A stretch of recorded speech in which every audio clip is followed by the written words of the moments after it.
सामान्य माणसांच्या मोठ्या अपेक्षा नसतात. त्यांना रस्ते, पाणी, स्वच्छता, प्रदूषण मुक्त शहर नागरिकांना पाहिजे असून त्याकडे जास्त लक्ष देणार असल्याचे रमेश म्हात्रे यांनी सांगितले. 1995 सालापासून कल्याण डोंबिवली महानगरपालिकेचा विकास होत असून शिवसेना प्रमुख बाळासाहेब ठाकरे, पक्षप्रमुख उद्धव ठाकरे आणि पालकमंत्री एकनाथ शिंदे यांच्यामुळे चौथ्यांदा स्थायी समिती सभापती पद भूषवण्याची संधी मला मिळाली असल्याचे त्यांनी सांगितले.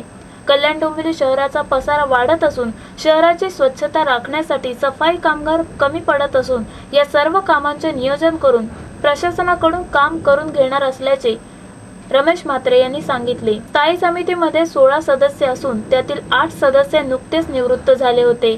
यात शिवसेनेचे 4, भाजपचे 3 आणि काँग्रेसचा 1 असा सदस्यांचा समावेश होता. स्थायीच्या निवृत्त झालेल्या जागी नवीन 8 सदस्यांची निवड 30 नोव्हेंबरच्या विशेष महासभेत करण्यात आली.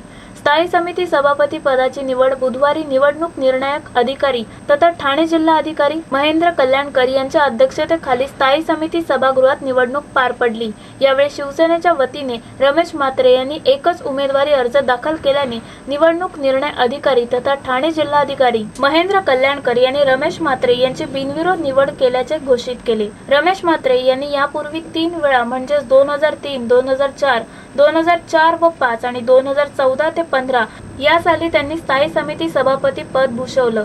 तर 2017 आणि 18च्या स्थायी समिती सभापतीपदी रमेश म्हात्रे निवडून येऊन त्यांना पालिकेत 4 वेळा स्थायी समिती सभापती बनण्याचा मान मिळाला आहे.